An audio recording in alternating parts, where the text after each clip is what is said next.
Hello, welcome or welcome back to my channel and welcome to another reading vlog where I'm gonna be reading Golden Sun. So Golden Sun is the second book in the Rising Saga, which is like a sci-fi series, and the first book I read actually a few months ago, and like I did like it, but I definitely didn't love it as much as I've seen other people love it and as much as I was expecting to love it, because like in theory what I knew about the story, it definitely sounded like something that I would absolutely love. But I liked it, but I didn't love it. But the end of the first book definitely got like way more exciting, and it definitely got me interested to keep reading and find out like what was going to happen from that. So I was still definitely very excited to get into this second book, and I will leave a link in the description for the video for the first book if you want to check that out before this one. And yeah, so like I said, I was still very excited to get into this one, and I just want to say that there are definitely spoilers for everything that happens in this book in this video. And yeah, having said that, let's just get into it.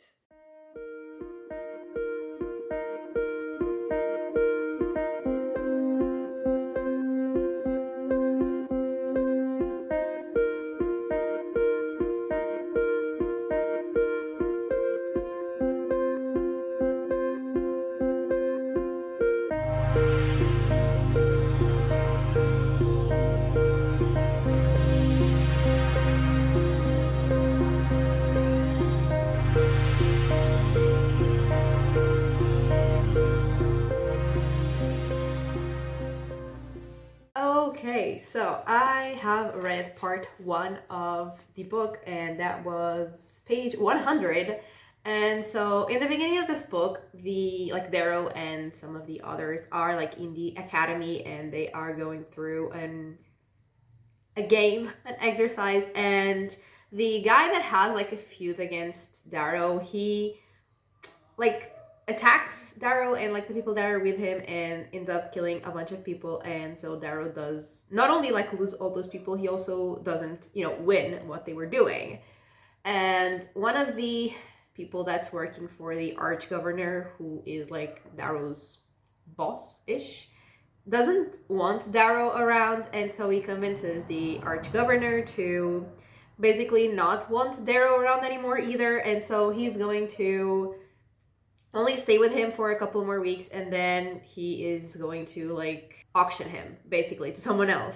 And we also learned that the Sons of Ares are like causing a lot of trouble, and like the Sons of Ares are basically who Darrow is actually like really working for to, go against the Golds. And so the arch governor wants to do something about them. And then the Jackal, who is like the arch governor's son, wants Darrow to work with him, and he also wants to go against the Sons of Ares. And like when they're there, the Sons of Ares actually like do an attack, a bombing, and Darrow ends up saving the Jackal.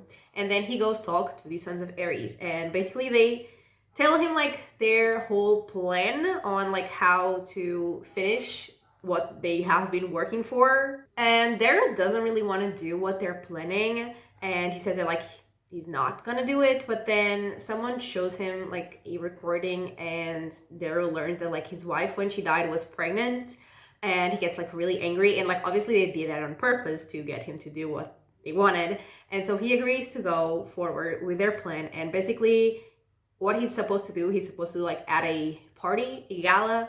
And so we get to that gala, and Darrow is there, getting ready to put his plan in action. But then he is not able to, because like that's not really what he wants to do, and that's not like what his wife would have wanted him to do. That's not like her dream, because he's doing this also because like she wanted to fight against the Golds, but like it's not the way that she would have wanted it done. So he decides not to do it, and he says that like he knows, like he has been with the Golds for a while. I think this actually starts like 2 years after the end of the first book. So like he has been with them for some time, and he knows like how to break them. He knows what they fear the most. And he says that like it's literally the end of part one. He says that like what they fear the most is civil war. So he's gonna go ahead with like his own plan. And yeah, that is pretty much what happened in part of one of the book.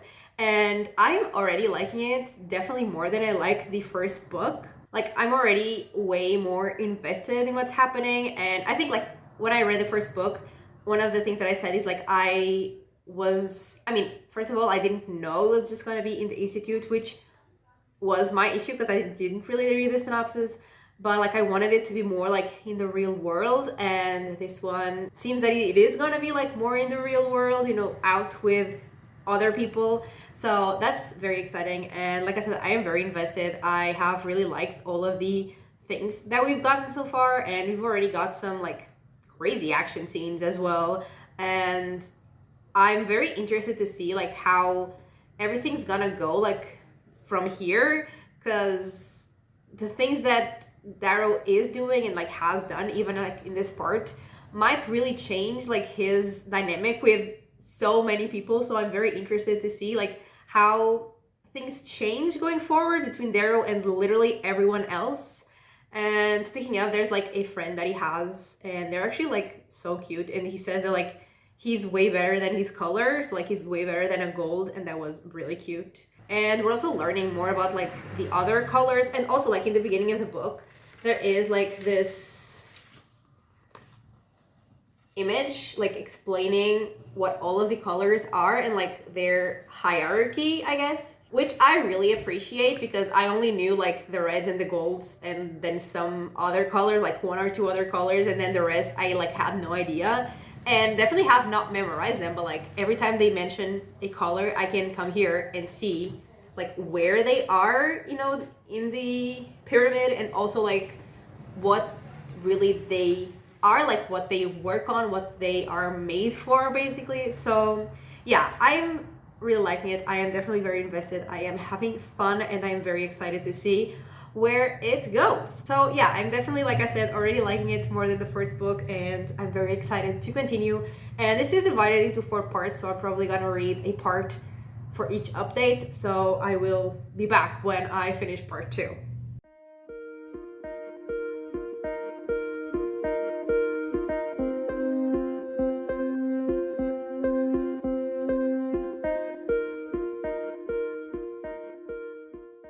Okay, so I read part 2 and got basically halfway through the book. I got to page 223.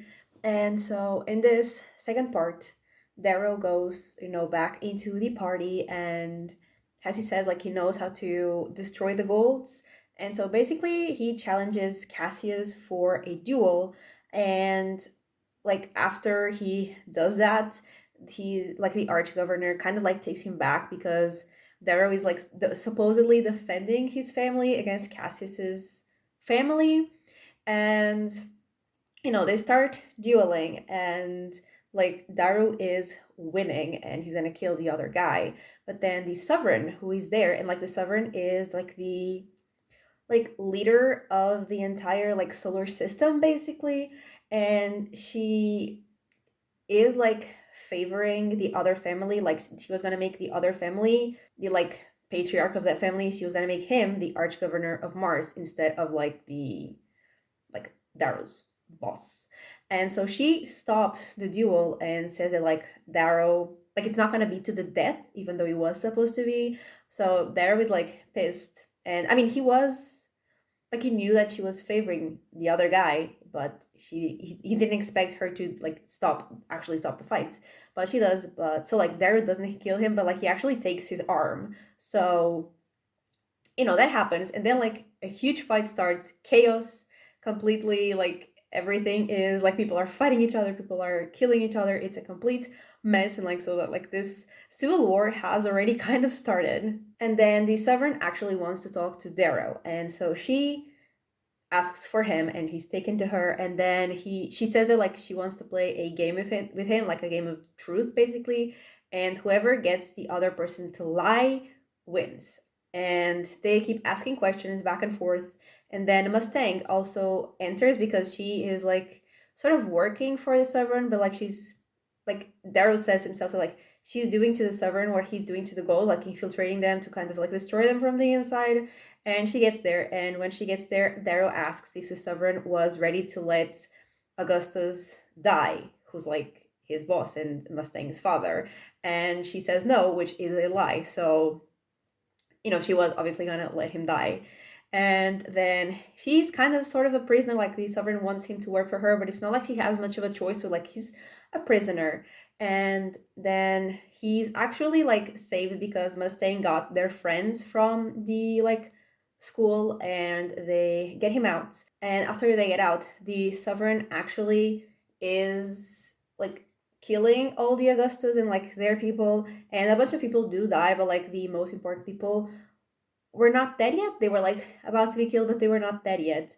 And so Darrow and his people, they take the sovereign's grandson, and they kind of like Darrow negotiates with her, so she lets those people go, that family, and they escape. And like now, Augustus has like this debt to Darrow, and then they are like on their spaceship, but they are being followed by another spaceship. And so Darrow and another one of his guys, like Severo, they take that ship and they basically convince the people there, like the lower colors, to kill the golds that they were like in charge of them and be like work for them, basically be loyal to them. And they do that, and then we learn that Severo is actually also working for the Sons of Ares, or like for Ares, even though he is a gold. And like that scene between Darrow and Severo was so cute because like Darrow felt like so good to have like an actual friend who he can actually talk to, and not have to lie it to, because it's pretty bittersweet to see him with the other golds, like the other ones that are his friends, but that like he knows they would never like go against other goals. They would never go with their plan, so he can't obviously tell them the truth, and he can't be honest with them, like have a really honest deep conversation. And now he has like this true friend, and yeah, that was so cute. So yeah, this civil war is already starting, and he has like let everyone know that the sovereign was gonna kill like this whole house. And I'm again really liking it. I'm very invested. I'm also noticing that I'm like really growing more attached to Darrow, because like in the first book I didn't care that much. In the end I started to care, but like throughout most of the book I didn't really care that much about him. But now like I really am connecting to him way more. And also like the plot, I am way more invested in this book than the first book. And yeah, I'm stressed, but I'm very curious to see where it goes. And yeah, I'm also very happy that Darrow has, this friend. So, obviously I am more attached to him. I care about him. And yeah, I'm very happy that he has this friend. And I'm very curious to see how things go, because also like he is kind of in love with Mustang. I mean, they are in love with each other, but he knows that like she would, I mean, she also says it, like she does everything for her family, like even infiltrating the sovereign, it was like for her family. So he's pretty sure that she wouldn't fight against them. So yeah, it's also very complicated. And he says that like he fell in love with her, but she fell in love with his lies, so he can't really be with her because he would just hurt her in the end. So yeah, it's pretty sad. Like there's so many sad, I mean, apart from the overall extremely sad things happening in this society, that like everyone's oppressed, even like just specific scenes in this book, they're so sad. But I'm really enjoying it. I'm very invested. And yeah, I like also the action scenes that we've gotten, amazing, fantastic. I'm having a great time, even though it's making me really sad at times. But also there were these few heartwarming scenes that were everything. And yeah, I'm really liking it. And so I'm going to read part 3 now, and I will get back to you.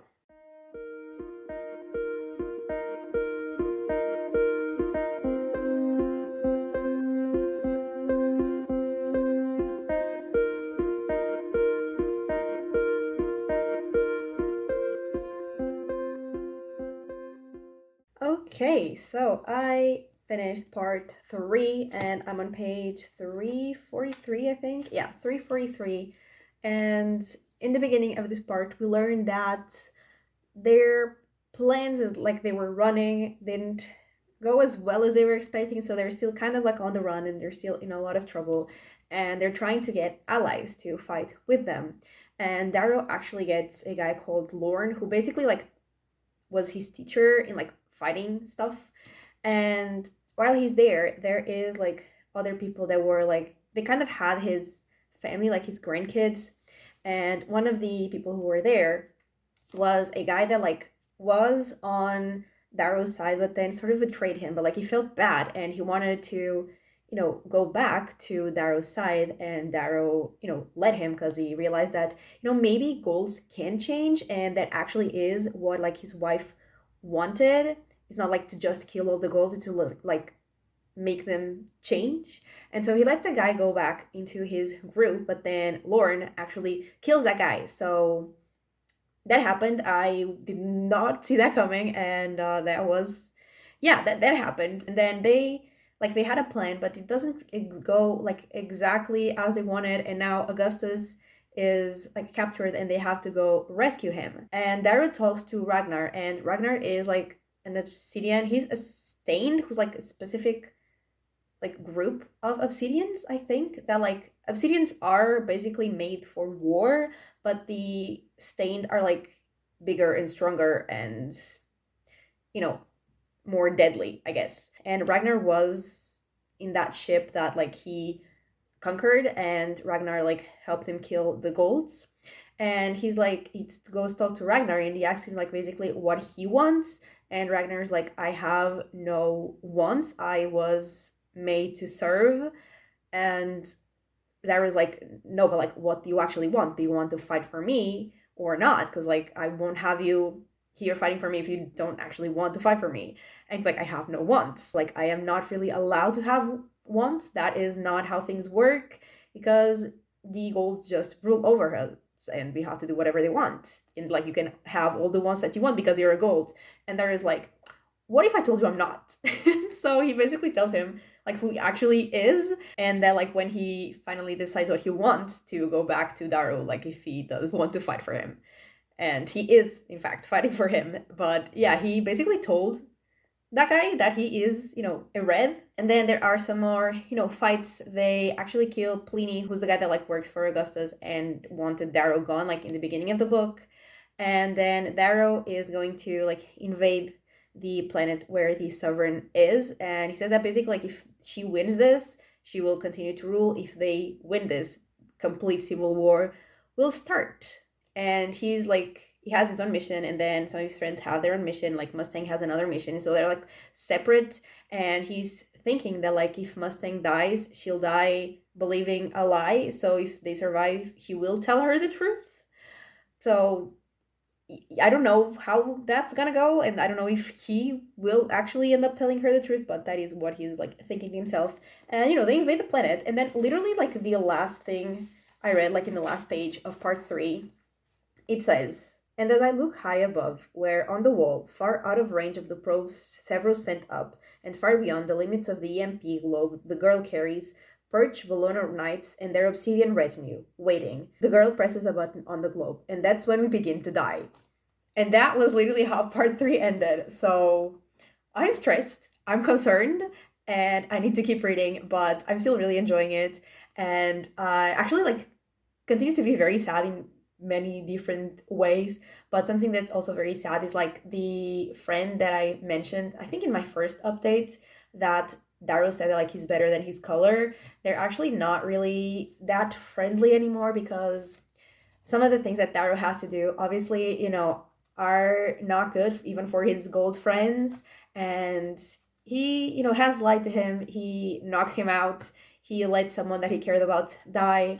And so, that friend is really angry. And now, like, just in this last part, he discovered that, like, Darrow hid something else from him. And obviously he doesn't know, like, a big thing that he's hiding. So, it's kind of sad. And Darrow keeps thinking that, like, all of the things that he has to do to like liberate the other colors, he will, cause a lot of pain and maybe even death, like people that he actually grew to care about from the gold. So yeah, that's very sad. And sometimes he's like, am I even like any better than them? Because like he also mentioned that, maybe like he keeps thinking that he's nothing like them, but in the end, like some of the things that he does and that he thinks, he really feels like he's the same as the golds, and he, doesn't like that, obviously. So that's, he's struggling with all that he has to do and all of the people that he has to hurt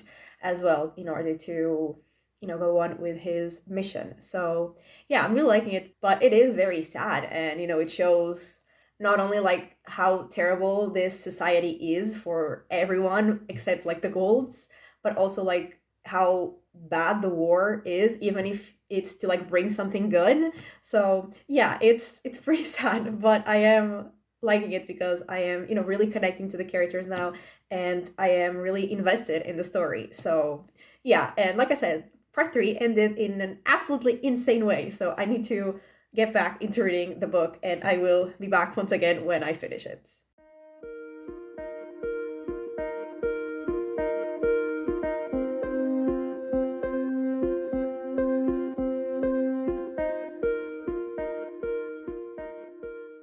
Okay, so I finished Golden Sun, and so I think at the end of part three, it was when they, like, Daru said that that's when we started to die or something like that.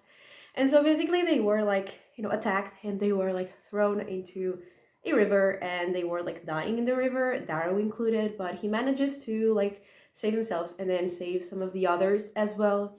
And he manages to make it to where the sovereign is, but he like gets there by himself. So obviously he is, alone while the sovereign has her people there. So he is like dying. And then we learn that Severo's father, who's called Fitchner or something like that, and supposedly was like with the sovereign, he is actually Ares, and so he is there and he saves Darrow and like gets him out of there. But the sovereign like does escape. Like they do recover Augustus and they do recover most of their people, but the sovereign escapes. So they didn't achieve the goal that they had to, catch the sovereign. But then the like Severo tells him that the jackal has gotten some of the like sons of Ares, and they're like taking them as prisoners. So the two of them like find a way to free those like sons of Ares, and then Darrow goes join them, and we learn about like Ares's story, like why he became Ares. And basically like he is, he's a gold, and he fell in love with a red, and they really wanted to have a child, but like their DNA, their bodies, they weren't like compatible. So they went through some changes to be able to have a child who's like Severo. And then like when they were found out, like when they found that his wife had been changed and that she was, actually a red, they killed her. And that is why he became Ares and is like on this, mission, why this revolution is starting. And basically he tells Darrow like the rest of his plan. And so what he wants Daru to do is dispose of the jackal or make him part of the plan. It doesn't matter. Augustus will adopt you as his heir, and he will use you as a praetor in his armada. And if you defeat the sovereign, he won't settle for being king of Mars. He'll want to be sovereign himself. Help him be. And the year into his reign, Severo will kill him and pin it on a rival, maybe the jackal. And then Darrow's like, so you want me to inherit the empire, the entire society? And Ares says, yes, after he dies, all will look to the strongest, be the strongest. Win the game of succession, and you will be sovereign, just as you were Primus, just as you are praetor. It's all games, except this time we're helping you cheat. We will feed you information, guard you against assassination attempts. With me on your side, you will have a spy network even the jackal and the sovereign cannot rival. We will bribe who we need to bribe and kill who we need to kill. So that's, that's the main plan, which didn't really go as planned. Even like in this book, everything already went wrong. Because like after this conversation, Darrow says that he, like before they continue with this crazy plan, he wants to go home and see his family because it's been 4 years and they just think that he's dead. So he wants to go home, and he does like, he wants to take Mustang with him to like finally tell her the truth. And so he goes and he visits like the mines, and then he basically gives Mustang like a data pad with like the information about himself. And while she is, seeing all that information, he goes to visit his mom.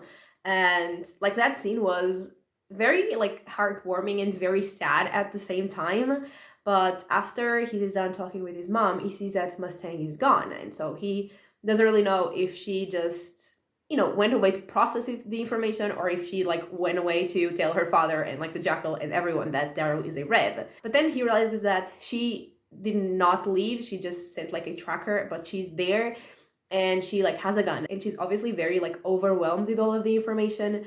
And so Ragnar is there with Darrow, and he's like gonna kill Mustang if she tries to hurt Darrow, but Darrow tells him to like not. And then eventually like both Ragnar and Darrow lets Mustang leave, hoping that, she can be better than the other goals and that she will not betray them. But like obviously they don't know. And then at the end of the book, there is like a party to celebrate, what they achieved. And in that party, Augustus does tell Darrow that he wants him to be his heir. And then Mustang does not attend the party. We don't see her again after, that last conversation with Darrow and Ragnar. And then there is like a betrayal because Rock and the Jackal, they betray Darrow to the Sovereign, and he's attacked, and at the end, the very end, like they deliver him a box, and the box has like Eris's head. So like I said, everything already went very wrong, even in this book. So yeah, that is basically how it ends, and let's go into my final thoughts. So starting off with the characters, and obviously starting off with Darrow, because not only is like he the main character and like we just follow him and his POV, it's like in a first person POV, so like we're always inside his head. And I've been saying throughout all of the video, all of my updates, I've really connected to Darrow way more in this book. I really cared about him. I really like worried about everything that was happening, and I really like felt for what he was feeling. So like his internal struggles, like they really, I really connected to that. I really cared, and it really made me sad. Like this whole book was very, very sad. And so yeah, I really, really like him now. I am very into his story, and I'm very invested in his like plan and in his life.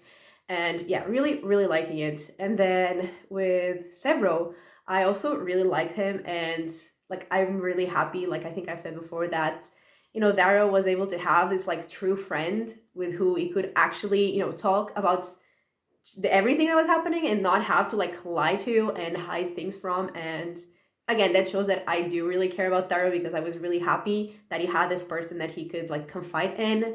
And yeah, I really like to see their friendship.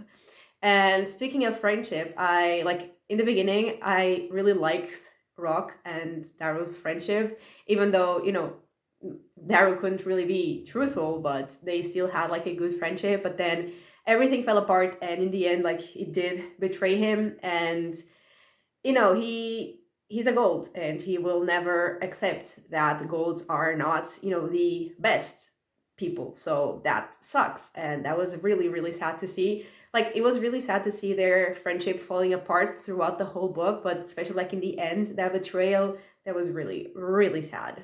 And then Mustang, I do like her. I do actually really like her, and I'm hoping that she will like in future books be on Darrow's side. Like they let her leave with the hope that she can be different, and I also do have that hope. Like I hope that she will, be on their side and not just be like the other golds like Rock, So yeah, I do have that hope.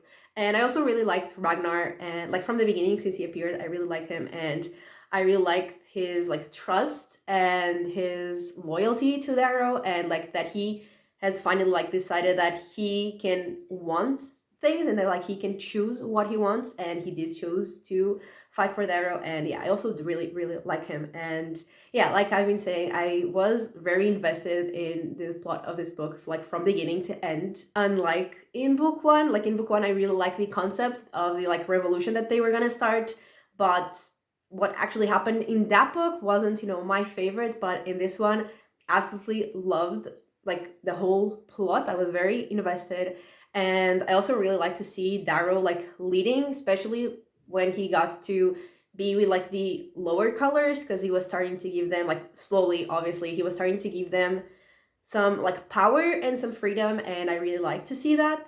And also there were so many like incredible action scenes that got me like really stressed and I was really worried about so many characters. And also there were like some shocking deaths that I really did not see coming. And the ending was, again, absolutely insane. I also did not expect things to go like so wrong so early on. And yeah, I really, really liked it. I liked it so much more than the first book.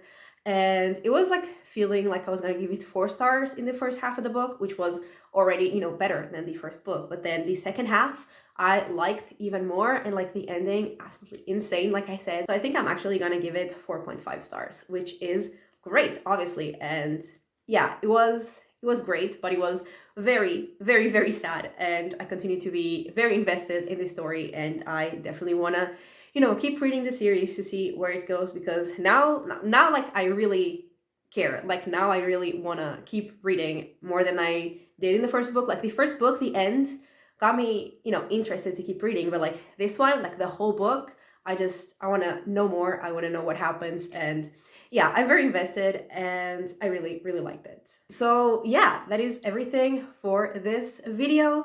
And thank you so much for watching. I really hope that you have enjoyed it. And if you did, give it a like and subscribe. And I will talk to you next time. Bye!